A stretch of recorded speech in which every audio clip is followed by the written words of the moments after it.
Santino,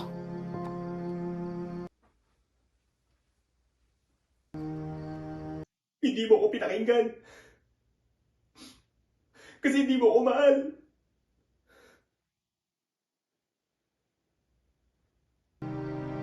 ginagawa ko lang trabaho ko, anak. Trabaho mo. Mas mahalaga pa sa pamilya mo. Hey! Hey! Ginagalang kita bilang tatay ko. Pero hindi na kita kaya mahalin. Lalo na sa ginagawa mo sa amin.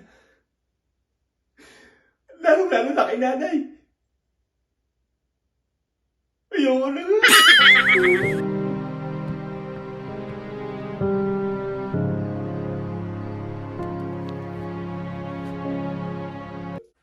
Tapos ngayon, iiyak-iyak ka. Kumarin napakabuti mo, ama. Pero nakatira pa rin sa bahay natin yung kapit mong si Lena. Iba naman po pala talaga yung Mao. Iba naman po pala talaga yung napakatawid na pulis na si Rigor.